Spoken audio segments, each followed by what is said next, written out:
Hello everyone and welcome to the next in-depth Q&A session with Saif here. And today we decided on a rather interesting but also rather much requested and a bit controversial topic, namely how to practice Anapanasati.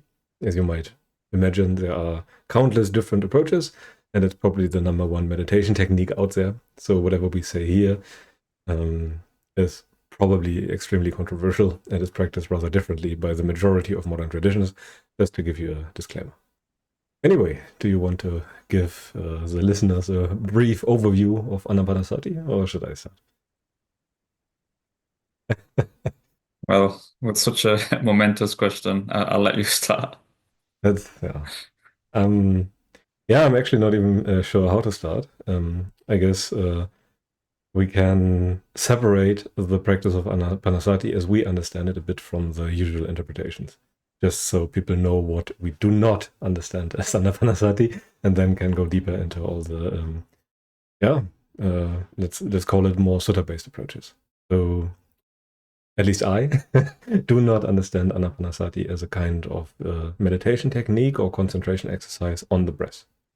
The breath is something that is surely involved in this kind of practice, but more so on the level of contemplation, I would say, as in understanding the breath as one type of bodily fabrication, so to speak, that can be used as a basis for contemplating dependent origination. Or that's how I like to interpret it most of the time. It's not necessarily a meditation object in the classical sense that you use for focusing, as in where you just zoom in on the breath, observe all the small details, and let everything fade into the background, etc. That is often taught nowadays. So it's not necessarily a momentary concentration exercise where you try to ignore everything else that is not the breath or something like that. Or that's how I see it. So it's more of a contemplative style of meditation where you have to do lots of work beforehand before such a practice even becomes accessible. As I see it, the Anapanasati style of practice might be a very mild approach that has been praised a lot by the Buddha, but it's also something that should only really be practiced by people who already have been firmly established on the meditative training, I would say. And yeah, I guess that's how I would introduce the topic, but I have not thought about it too much in recent times, I must admit. Do you have something to add when it comes to that? Yeah, so in terms of that difference between like a more contemplative style versus like actively calming yourself by focusing on the breath or something. Um, I think a major difference in why someone would go towards one or the other style, because like starting from the beginning, obviously there's like it says in the question, there's like a million different approaches and they all seem to have like pros and cons, and you have no idea what the Buddha actually taught. One of the ways to start narrowing it down is just to literally have a think for yourself, even in a sense, independent of the suttas. Like you're not trying to um, practice what the Buddha taught necessarily. Um, like just ask yourself, like, what is your actual goal in regards to Anapanasati? And what are you actually trying to get out of it? Um, because one of the things with that style, which is kind of focused around focusing on your breath, and obviously we're very simplifying it, but that's kind of the crux of it. It's kind of handed out like candy to people. Like anyone who gets into anything related to this tradition, it's like just start practicing Anapanasati, you start practicing it, you start practicing it. And often it's even taught in a way where it's like, don't even think about why you're doing this necessarily. Just start doing it. Just start practice an hour a day or something. Um, but that's like completely wrong way to go about it, really, because um, if you're not really clear about why you're doing it or what you're trying to get out of it, what ends up happening is you do a practice and then you get some sort of effect out of it. And because you're not really clear about what you want, you just assume that this effect is what I want. Like whether that's something pleasant, whether that's some sort of insight, whatever it is, whatever appears, you just sort of grasp onto it. But if you're very clear about what you actually want, then it starts to narrow down your practice a lot. And what Anapanasati is supposed to do from the sutta perspective is always pretty clear.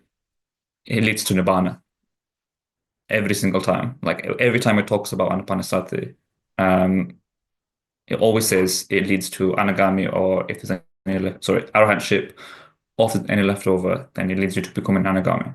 So if you think about what that means, it means literally complete and utter dispassion towards the entirety of your existence. Like literally anything could change within the aggregates and it would not disturb you in the slightest. If that's your goal, that already starts to clear things up a bit because, like what you said, it's much more understandable why this approach of contemplating the breath as something that's not yours, it's uncontrollable, it undermines your existence, it undermines all your sense desires and all these sorts of things. Like obviously we're talking about it from a very abstract perspective right now. You can see how that would lead you, just generally speaking, more towards that dispassion compared to just sitting for an hour a day, focusing on your breath, even contemplating the breath there, you can see how that wouldn't lead you towards that direction as much.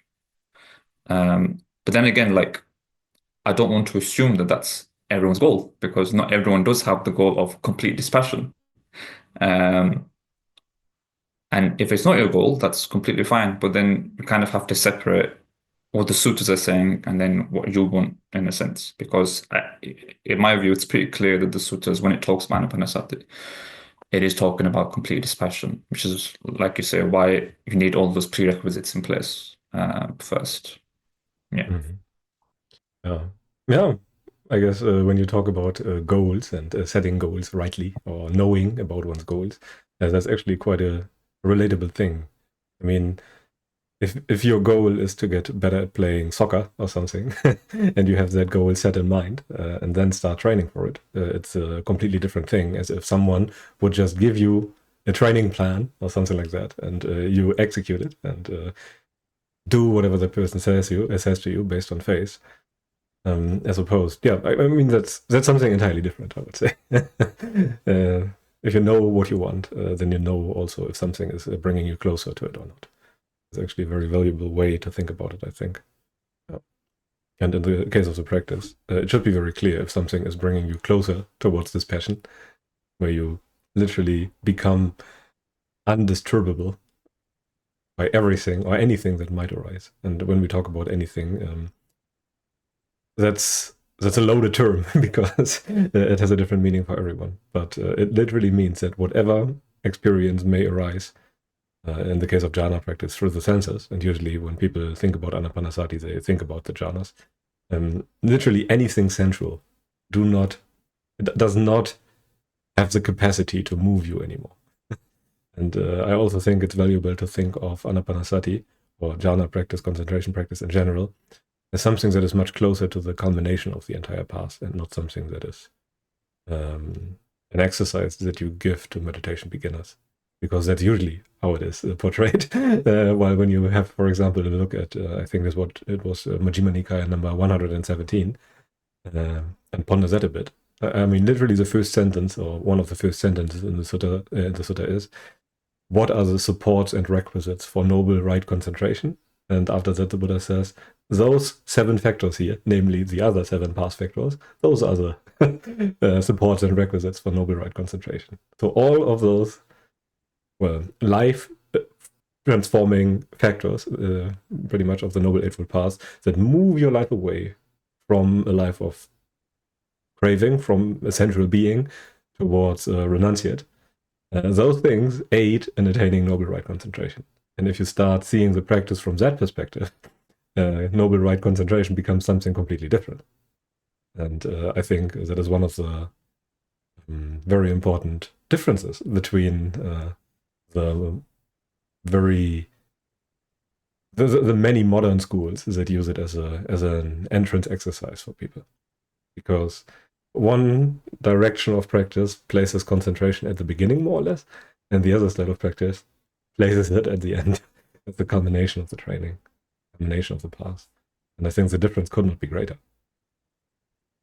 And another thing might be that usually the many modern styles of meditation portray jhana in a way that is extremely appealing to people who are deeply immersed in sensuality. They immediately leap out to that style of meditation and think, oh, that is something that I want to. And I do not think that fits too well with the training that the Buddha described that is supposed to go against the grain. It does not appeal to the many, but only to a few that have actually understood what it means. Any more thoughts on that? In general? Yeah.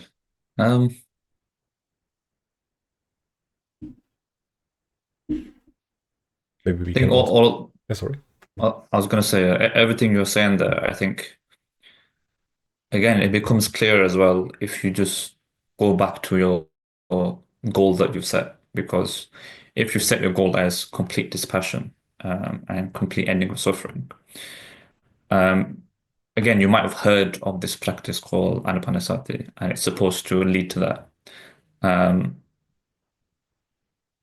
but if that's your goal, and you know that that's what that would entail, to some degree at least, you can then just literally think, okay, how would my breath meditation, whatever I conceive of it, how would it lead me to that goal? And I think what most people find out is exactly like you said. Um, they start to realize that it's not a practice for beginners because as a beginner, if I try to think about how focusing on the breath or contemplating the breath does lead to that cessation of suffering, it is completely abstract to me. Like I can get an idea, like we're talking about things like seeing the breath as unownable or whatever. But again, that's also just an abstract idea. Um, so if that's your goal and you like Anapanasati, yeah, it's the sutras say it's a part of that. So put that in one box, like you will come back to it. But just have a think in your mind, okay, how would I in general reach complete dispassion? What would I do to get there? What would that even look like? What changes would I make to my lifestyle? And possibly that could include, like you mentioned before, some people put concentration at the beginning of the path. So people practice like what they conceive of breath meditation and jhana, and that's supposed to lead to less sensuality.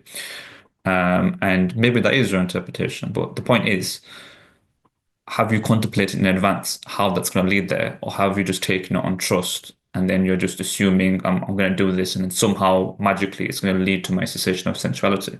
Because that is, even if it's not explicit, that is how a lot of people will practice. But if you look at the gradual training from like from my perspective, at least in the suttas, it's normally the other way around. Like you said, you don't practice concentration first. It's normally just literally you withdraw yourself from actions of body, speech, and mind that are tainted by craving permanently. Like gradually, but permanently. Like the first step is follow the five precepts permanently. Maybe you upgrade to six, seven, eight precepts permanently. You start paying attention to your intentions of craving, of greed, aversion, delusion in regards to whatever's being felt permanently. Like you start giving up all that stuff permanently. And that in itself, without any focus on the breath or anything, is purifying your mind of that suffering that's felt in regards to anything. Like you're increasingly becoming imperturbable. And because you're becoming increasingly imperturbable, it's purifying your view as well. Because now you're literally having like an internal compass of like, okay, this is the practice that leads me towards becoming genuinely more imperturbable. Like, not because I've like shielded myself from all the pressure, but because while pressure has arisen, I'm literally just dispassionate towards it. Like violent storms are coming in every single direction, but I'm not affected by it. I'm not moving away from it. I don't assume myself that I need to go anywhere. And again, that's all without practicing any anapanasati. Once you've done that, then you can start to see how anapanasati might link to that because now you actually have an internal compass of what anapanasati might be actually supposed to be leading to. Because if you've not done all that practice of becoming imperturbable amidst the pressure, you literally, like by definition, you don't know what that means in your experience, which means that any anapanasati you're going to do is going to be in the opposite direction of that. Like you're going to be focusing on the breath, distracting yourself from experience through it, shielding yourself from the pressure by focusing on the breath, trying to create some fancy perception, all of it is in relation to just shielding yourself from experience, and it's actually bolstering craving, even if you feel calm from it. But if you practice those prerequisites, then it becomes more understandable internally what giving up craving and what feeding craving actually means. And if you do all of that stuff, like the basic principle of it is that the amount of proliferation in your life starts to reduce. The amount of sensual engagements, the amount of distractions, the amount of worldly endeavors, the amount of ambitions, craving for fame, for company, all of this starts to eradicate, and your life becomes simple fundamentally. Like you start spending more time, as it says in the gradual training, in seclusion. Ultimately, what happens is you start dwelling in that seclusion, and parts of your experience that you were ignoring before because you were too absorbed in the world, because you were too engaged in your plans and your inclinations, they become available to you. Like it sounds strange to think, but like literally this body sitting here is a part of your experience. It's always there. But whether you're Buddhist or not, how many times do people actually think about that? Well, they don't really, because they're too involved in wherever their plans are. If you start giving up all those plans, like genuinely, it starts to become available. And what you realize is because you've not involved yourself in your experience through your conduct, you start to realize those things are there on their own, basically. Like the breath is there on its own. It's breathing by itself. Like the body, overall, the elements, the lungs, the organs, all of it's there on its own. And that becomes now available to you as a contemplation, because you contemplating that now leads to even less of your ability to go back to all that sensuality and all that aversion, because you realize me seeing it in this way was completely and utterly dependent, like it says in the suttas, of cessation, of letting go, of relinquishment. So you see the direct connection now. If I give up sensuality, if I give up aversion, the nature of my experience becomes clear. If I'm clear about experience, it leads less to me going back to sensuality and aversion.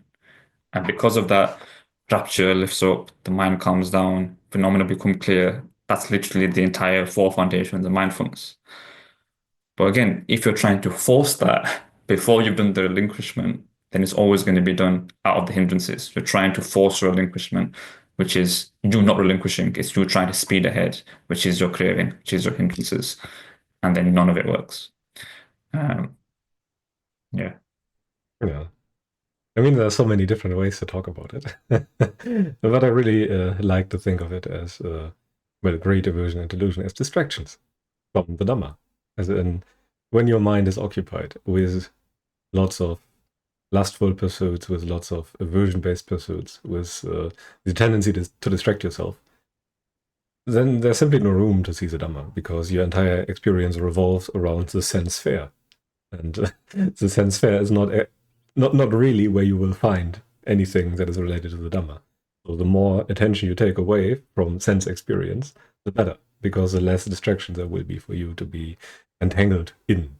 And as a result, the Dhamma it kind of has to become clearer and clearer.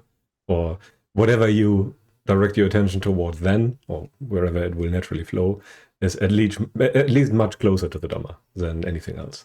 And if you have any degree of instructions from the Buddha or from the suttas or from anyone who has some understanding of it, then the Dhamma will be clear to you, even if it was very difficult for the Buddha to discover it initially, I would say.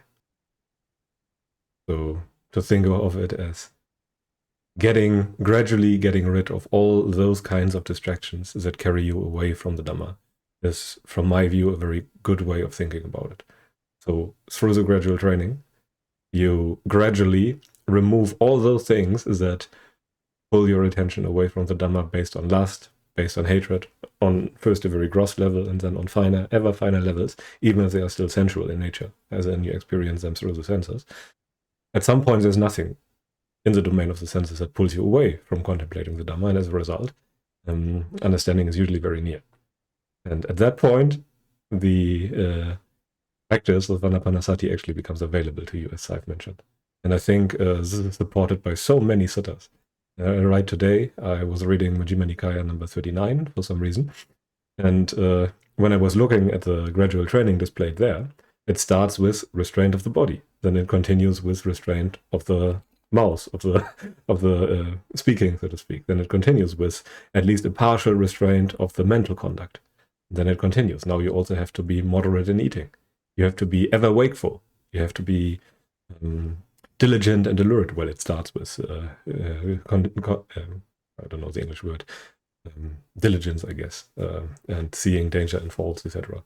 And towards the very end, you start to move to a secluded place, sit down, and then still further purify your mind from the hindrances.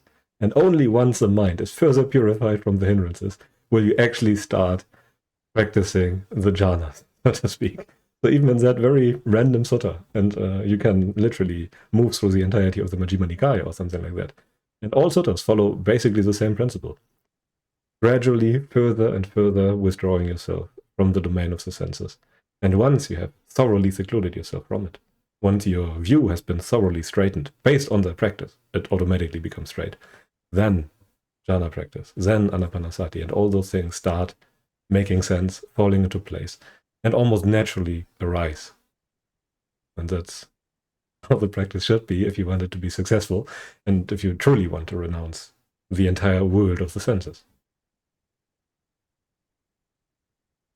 But it's difficult somehow to convey that point. And people resist it by lots of different means, I would say. Yeah, because it's the actual practice then becomes quite unglamorous because it's all this fancy stuff in the suttas, jhanas and satipatthana and anapanasati, but the most basic form of practice is literally just be aware of your intentions of craving and give them up. And if that sounds horrible, it's because you're not seeing that, well, craving is just bad. Like if you see craving as suffering, that practice in itself is extremely joyful. And then, like you say, like all the later stuff, like jhana, anapanasati, come out of that. In fact, you could say that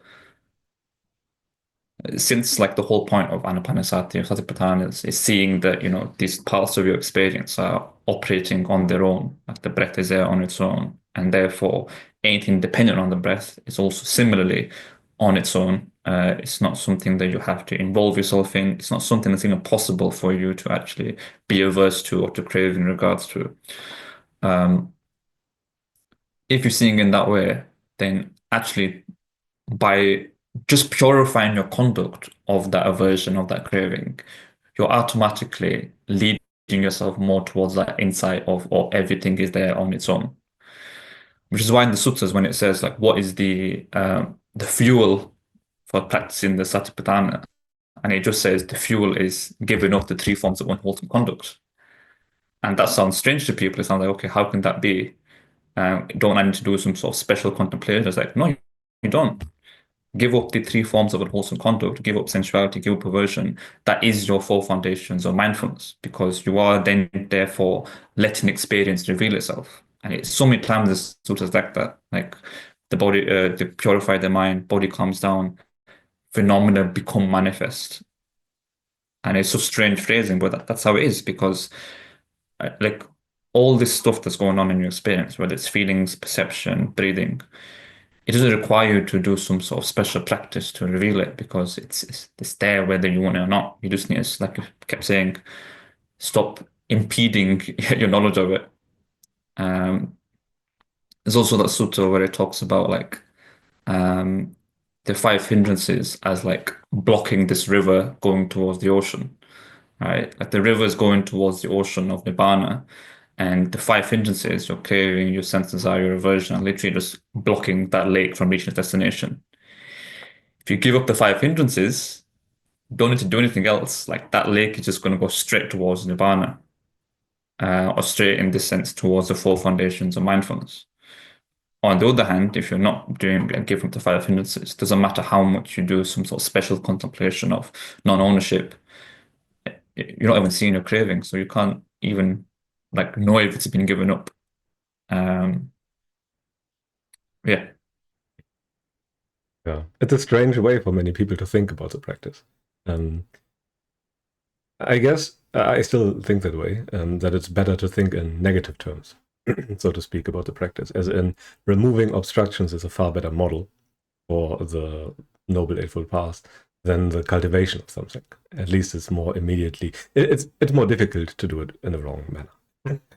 While you can think of it in terms of cultivation, I think it's far easier to just think of it in terms of removing the obstacles that you create for yourself so that your existence can naturally flow towards Nibbana. Yet, there are also other ascetics of the past who were factually practicing the jhanas and very likely also practicing Anapanasati, yet they were not flowing towards Nibbana, or at least they were not arriving there. Why do you think that is?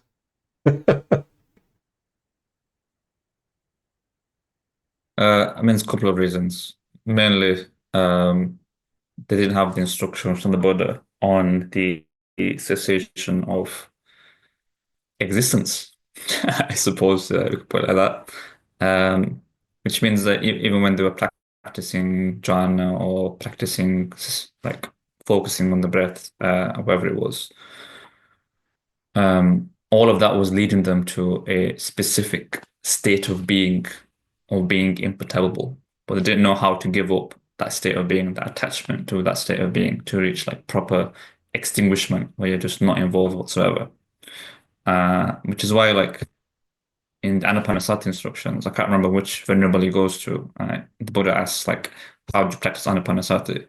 And the venerable actually says something similar to what we said. He says, having given up sensual pleasures in the past, in the present, in the future, mindfully I breathe in and mindfully I breathe out. And the Buddha says, I don't deny that that's Anapanasati, but here's how you bring it to fulfillment. And then he goes on to do like the whole four tetrads. But the main one really is the fourth tetrad, like understanding the nature of the aggregates as already there, as nothing to do with you, as not yours. And if you do that, the mind becomes estranged from phenomena and it's released from that sense of ownership. And then that's how the true sort of nibbana is done. But again, like all of that relinquishment, all of that not self, all of that sense of estrangement is completely dependent on you giving up at the level of your conduct. Which means that actually the venerable was practicing like that, or giving up sensual pleasures in the past and the future. They were practicing correctly. It's just that they didn't lead it to its full fulfillment by actually then going on to contemplating how it leads to the not self nature of phenomena. But that's all they would have to do, right? They would just have to then dwell there, like just keep being aware of the breath fundamentally, shift your mind away from inclination towards the world, mindfully breathe in, mindfully breathe out, and then they just notice basically that actually all of this that's going on, this whole complex of feelings, perception, and so on, it's there on its own, and it's going on its own, and it doesn't require me to be involved with it. And then, yeah, the mind will become estranged by it, and that will lead them to nibbana. And then all they would have to do then is just protect that insight, basically.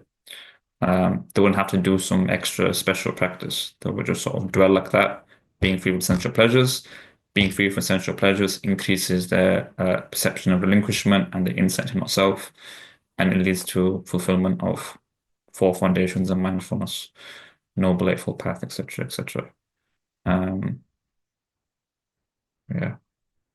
So in essence, the entire path is rather naturally leading towards Nibbana if you have the special knowledge of the Buddhas. Otherwise, it will lead you to a place that is very similar to Nibbana, as in a rather free and liberated heart that is not yet liberated by wisdom, but yeah, at least liberated from sensuality for a time. Yeah. Mhm. Anyway, we are kind of approaching the end of our recording window. I think we have like 3 minutes or so left. So I think it's a good place to stop now. I hope that we were able to convey an image of the practice of Anapanasati that is more in line with the suttas, and hopefully is leading you towards dispassion, actual factual dispassion and renunciation of everything if you start implementing it rightly. This is why we like to insist on people keeping the precepts and everything, because it's kind of necessary, and you have to grasp the connection. But anyway, I think Yeah. that's enough. Yeah, sorry, we have a bit 30 I was seconds. gonna say, yeah. I feel like probably it's there weren't very clear instructions on how to practice Anapanasati. We just basically talked about do all the prerequisites first. But um, just as a disclaimer, that's just because that's how it is, right? If you do the prerequisites, all you have to do is just mindfully breathe in and mindfully breathe out, dependent on all that seclusion. And all of the other stuff like not self will just be clear because through your conduct, you're literally not involving yourself any longer. And there's not anything particularly special you need to do. Maybe you can get like further instructions once you get to that point, but fundamentally, that's it. Yeah. But Your it's all breathing, the meats. your Yep, breathing just becomes anapanasati once you have secluded yourself like that. exactly. Yeah. Okay. Anyway, I think that's enough for today. Thank you very much for watching. If you enjoy what we do, feel free to join the Dhamma Hub Discord server, and maybe see you there. Goodbye.